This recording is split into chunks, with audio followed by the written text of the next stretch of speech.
The Crypto Markets Update is presented by Grayscale, the world's largest digital currency asset manager.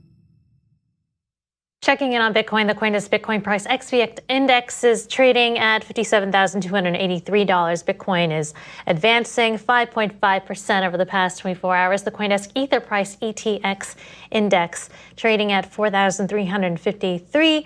ETH jumping up 6.7%. And the new DFX CoinDesk DeFi index is also jumping about 530 points, making an advance of about 3.5% for the day. Joining us now to discuss the crypto markets is Rufus Round, CEO of crypto trading platform GlobalBlock, right now in Hong Kong. Hello there, Rufus. Thanks for joining us. So we had a bit of a Black Friday sale on the crypto markets over the weekend, but now everything is rebounding. Bitcoin is up, ETH is up. How do you describe what is behind this volatility we're seeing? Thank you very much for having me.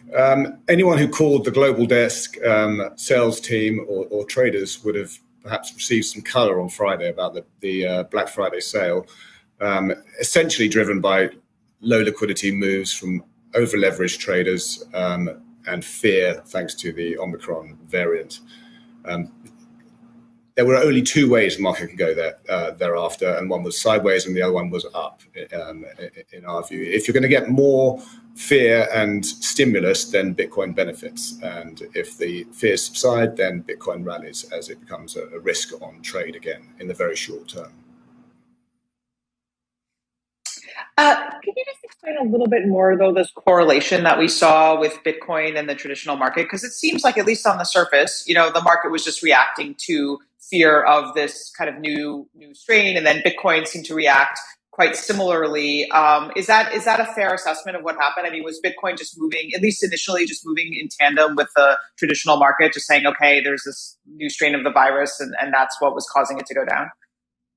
Absolutely. I mean, correlations are always shifting, and it depends which length of correlation you're monitoring. But in the very short term, it will track risk prices just because there are always over-leveraged traders trading something somewhere, and Bitcoin, given its volatility, is a real attractive asset for most people who like to trade volatility. So in the short term, you've got short-term movements. Prices are generally quite correlated, definitely with risk-on assets in the traditional investment world. But as time develops and Bitcoin's resilience is continued to be proven, you'll get a lot stronger hands holding the asset. This will make the correlation relax. Yeah, sorry.